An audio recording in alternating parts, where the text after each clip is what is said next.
Margaret Ellis had lived on Ashford Lane for nearly 30 years. Her small brick cottage stood at the end of the road, where the cobblestones met the quiet fields that stretched towards the river. Every morning she tended her garden, and every evening she watched the light fade across the rooftops. Life had settled into a calm rhythm since her husband Robert passed away 2 years ago. But one November night, as the mist rolled low through the lane, something changed. While making her usual cup of tea before bed, Margaret noticed a flicker of light through the kitchen window. It came from the house opposite hers, the one that had been abandoned since the Great Fire 20 years ago. She frowned. Everyone in the village knew that the old Carter house had no electricity, no residents, and no life inside its blackened walls. Yet there it was again, a pale, steady glow, as if a lantern had been lit inside one of the upstairs rooms. Margaret stepped outside, her slippers brushing the damp stones. The air was sharp with smoke and frost. She peered across the road, expecting to see perhaps a trick of light, or the reflection of a passing car. But the glow remained, soft, unwavering, almost inviting. For a moment, she thought she saw a silhouette at the window, a slender figure standing still behind the glass.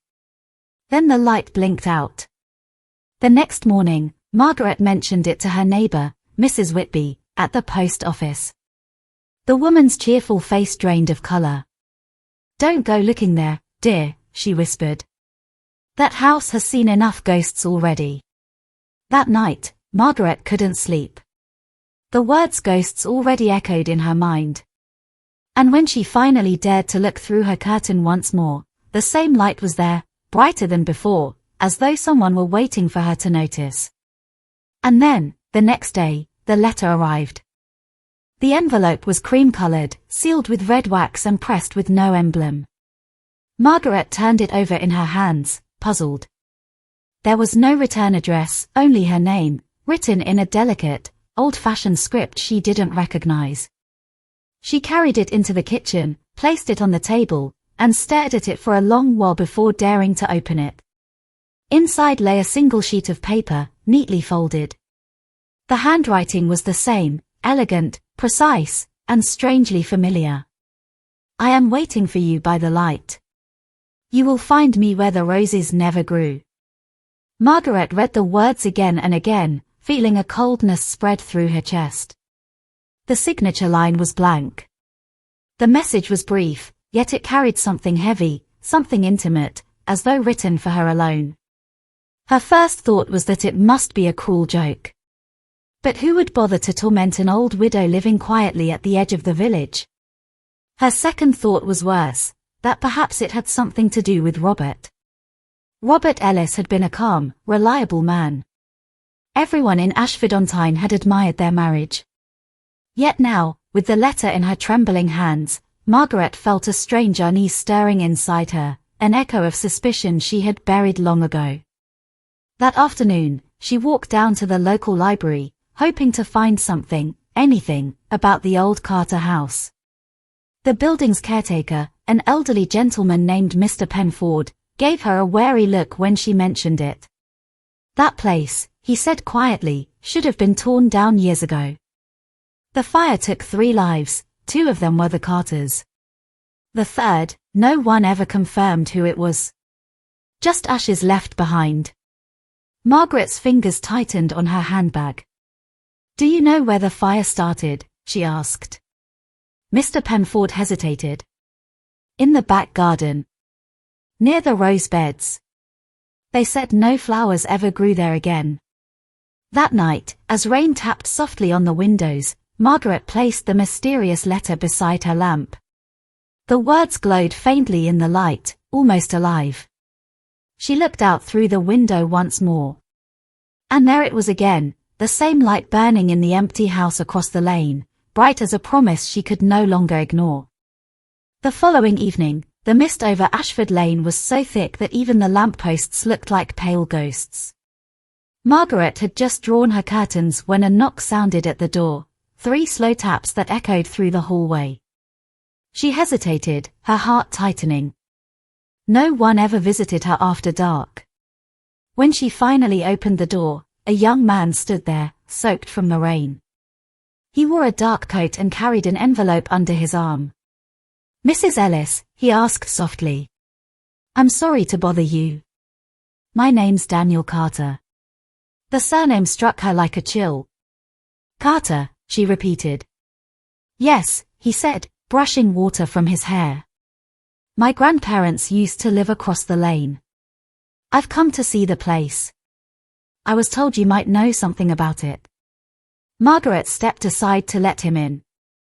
The young man had tired eyes, as if sleep had long been a stranger to him. He sat at her kitchen table, staring absently at the teacup she poured for him. "My father never spoke of them," he said at last. "But I've been going through some of their things. Old letters, photographs. I think there was someone else living there before the fire. Someone not from the family." Margaret felt her throat tighten. "The third person," she whispered. Daniel nodded. "That's what I want to find out.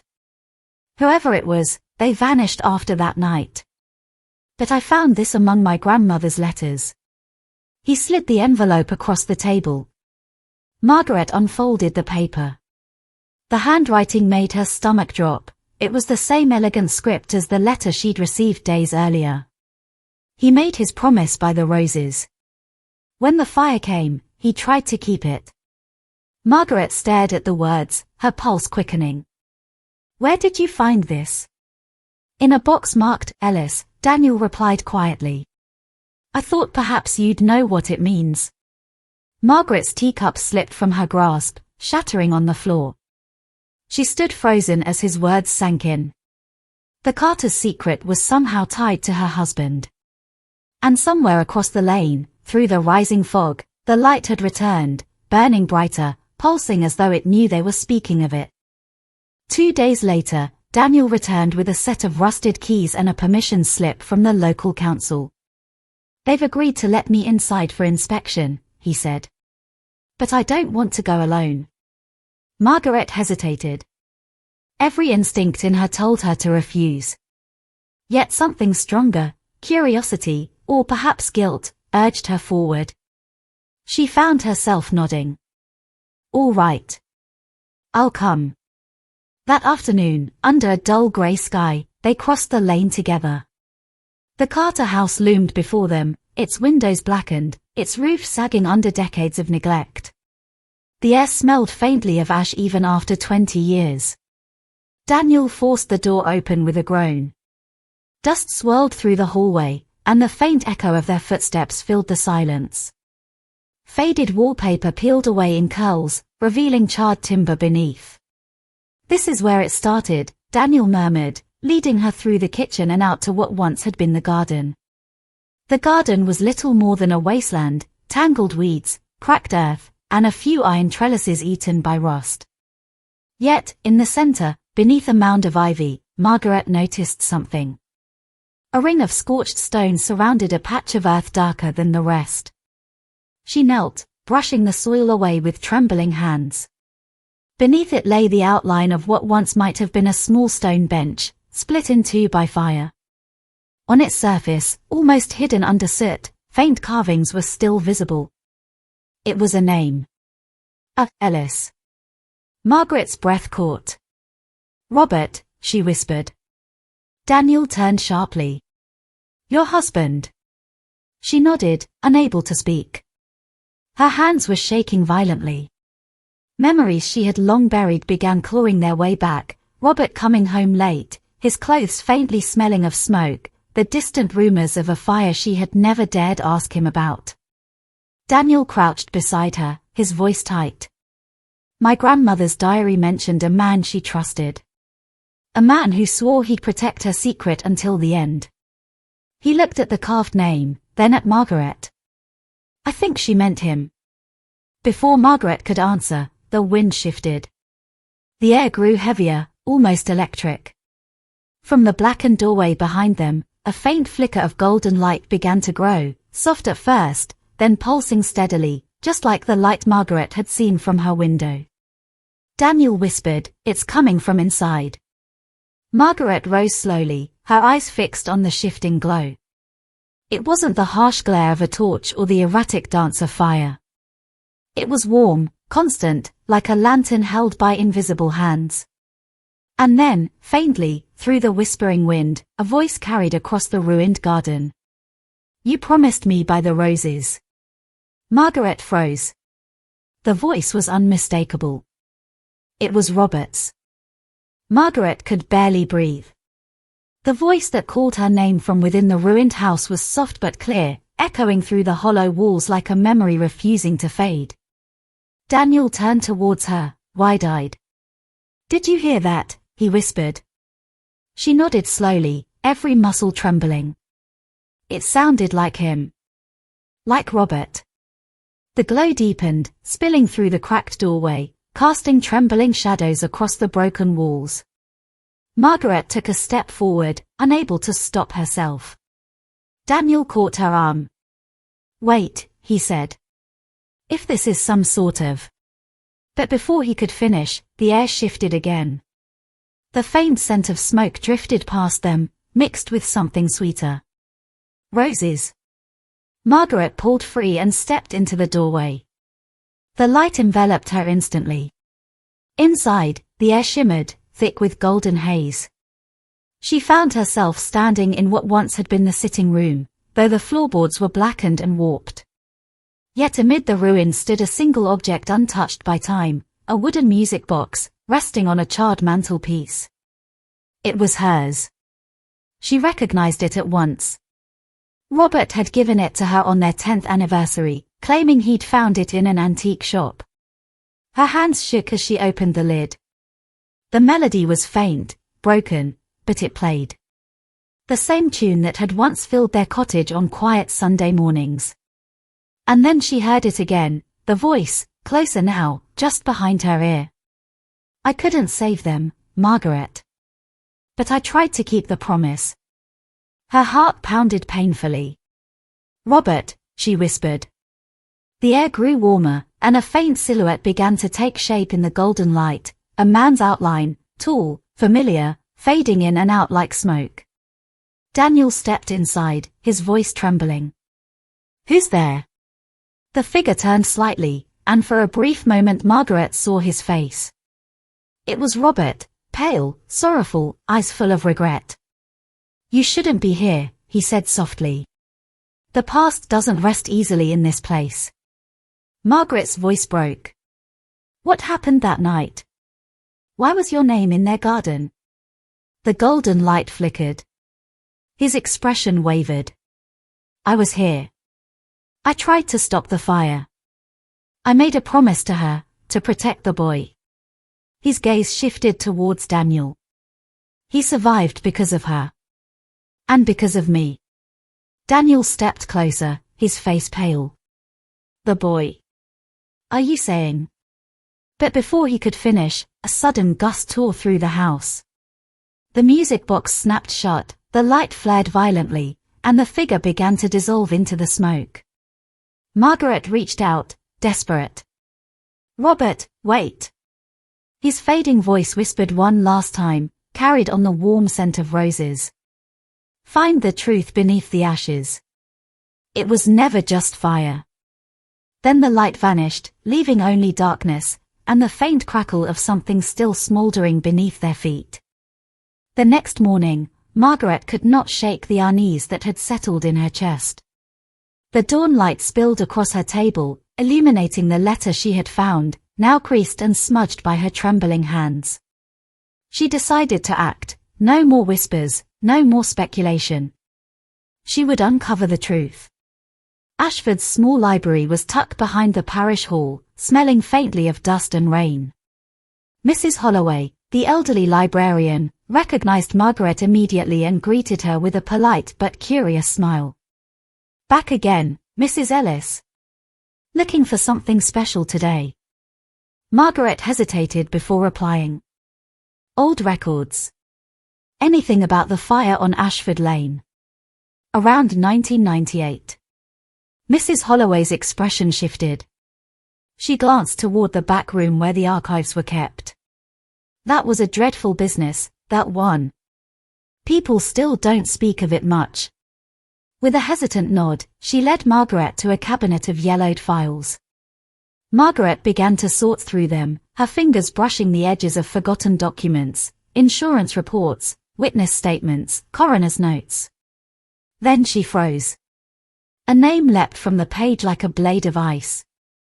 Robert Ellis, contractor for the reconstruction of property after fire damage. Her breath caught in her throat. Robert had always claimed he worked out of town during that year. She had never questioned it, she had trusted him implicitly. Margaret turned another page and found a letter attached, a report signed by the local inspector. The handwriting was faint, but legible. Evidence suggests the fire was deliberately set to conceal a dispute over ownership and fraud in reconstruction contracts. And beneath that, written in different ink, a single name again, Ellis.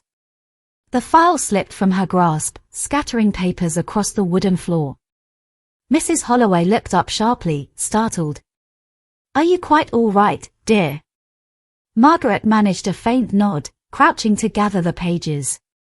Her hands were shaking so violently she could barely fold them back together. The room felt smaller, suffocating.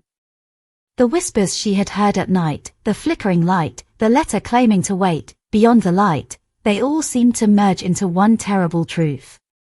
She left the library in silence, the wind biting at her coat. Every step home felt heavier than the last. When she reached her garden gate, she saw something that made her heart falter. Across the street, in the window of the ruined house, a figure stood, tall, unmoving, haloed by the pale morning light. And though it was impossible, though her mind screamed that it could not be, the stance, the tilt of the head. It looked exactly like Robert. The figure lifted one hand slowly, palm open, as if beckoning her closer. Margaret stumbled back, her breath quick and shallow. But when she blinked, the window was empty again, only the dull reflection of the grey sky staring back. And yet she knew, deep within her trembling bones, that what she had seen was real. Tomorrow, she decided, she would go inside that house. The morning dawned grey and heavy with mist. Margaret stood at her window, staring at the house opposite. The broken shutters swung in the wind, the ivy crawling up its stone walls like black veins. Every instinct told her to stay away, but something stronger pulled her forward. She wrapped her scarf tightly around her neck, locked her front door, and crossed the street. The air was damp and cold, the world unnervingly silent. Only the crunch of gravel beneath her boots broke the stillness. The gate creaked open with a long, mournful sound. The garden beyond was overgrown, wild roses tangled with nettles, their thorns catching her coat as if to warn her back. The front door hung slightly ajar. She hesitated, then pushed it open. A hollow chill swept over her as she stepped inside. The hallway smelled of rotten ash, and yet faintly, impossibly, of her husband's aftershave. "Robert," she whispered before she could stop herself. Her voice echoed off the crumbling walls. No answer. She moved through the house slowly, her torchlight cutting through the gloom. Wallpaper peeled from the damp plaster, the remains of furniture lay blackened from the fire long ago. On the mantelpiece, beneath a thick layer of dust, sat a photograph in a cracked frame. It was a picture of a family, a man, a woman, and a child. The man bore a shocking resemblance to Robert. Her breath hitched as she brought the frame closer. But when she wiped the glass clean, her hands trembled. The woman in the picture was her. Margaret dropped the photograph, the glass shattering at her feet. Her heart raced, her thoughts spinning wildly. How could that be? The image was faded, yet unmistakable. It was her own face, younger perhaps, but hers. A sudden noise echoed from the back room. A door creaked. "Who's there?" she called out, forcing her voice to remain steady. Silence. Then, a faint rustle, followed by footsteps. She turned toward the sound, gripping her torch as though it were a weapon. The door to the cellar stood slightly open, a pale light flickering from below. Her pulse quickened. The same flicker she had seen from her window. The light that had haunted her nights. With every ounce of courage she could muster, Margaret descended the narrow steps. The air grew colder, denser. The walls were blackened with soot, yet the faint smell of candle wax lingered. At the bottom of the stairs, the cellar opened into a small chamber. Candles lined the floor, still burning, though no one was there to light them. In the center stood a table. Upon it, an open book, its pages filled with names and dates. Her eyes caught one name written over and over again in shaky handwriting. Robert Ellis. Below it, Margaret Ellis. 1998. She stumbled backward, her breath catching in her throat. The walls seemed to close in. A whisper slithered through the air, soft and unmistakable. You finally came back. The voice was Robert's. Margaret spun around, but there was no one there. Only the candles flickering violently, their flames bending as though something unseen had moved past. Then, in the reflection of the cellar's dusty window, she saw it, his face. Standing right behind her. Margaret's knees trembled as she faced the reflection. The figure of Robert was there, just a step behind, yet the air between them seemed impossibly thin. The flickering candlelight cast dancing shadows across the walls, making it hard to tell what was real and what was memory. Robert, how? She whispered, her voice barely audible. The figure's eyes were full of sorrow. I never left, he said. Not really. I was trapped by what happened that night. The fire, the promises, the boy. I stayed to protect them. To protect you. Margaret clutched her chest, disbelief and longing twisting together. But, the letters, the light, the whispers. I thought I was losing my mind. He reached toward her, but she could feel only the cold air. You weren't, he said. I left signs, hoping you would find me, that you would understand. The truth is buried, both in the ashes outside, and the secrets inside this house. Margaret's eyes scanned the open book on the table. Names, dates, and events intertwined like a map she was only now beginning to follow. The fire had not been random. Someone had tried to hide a history of deceit, greed, and betrayal. And Robert had paid the price to save the innocent. I don't understand, she said, tears blurring her vision. Why now? Why reveal yourself? The boy, Robert whispered. He is grown now, safe because of what I did. But the past cannot rest while the lies remain unspoken. You needed to know the truth before it consumed you too. Margaret knelt by the table, her fingers brushing the pages. A cold wind swept through the room, extinguishing some of the candles, yet one remained, glowing steadily. It was as if the light itself was alive, guiding her. She leaned forward, tracing the final entry in the book. Her breath hitched as she read the words. To those who uncover the truth, may it bring courage and not sorrow. The past may haunt, but the future is yours to choose. The figure of Robert faded slowly, melting into the shadows. And yet, Margaret did not feel alone. The presence of the man she had loved, the mystery she had chased, and the secret she had uncovered lingered in the room, woven into the very walls of the house. Outside, the sun broke through the morning fog, casting the garden in a warm, golden light. The ruined house, the flickering candle, and the echoes of the past were still there, but for the first time, Margaret felt a glimmer of understanding. She had faced the truth beneath the ashes, and though it had changed her forever, she was no longer lost.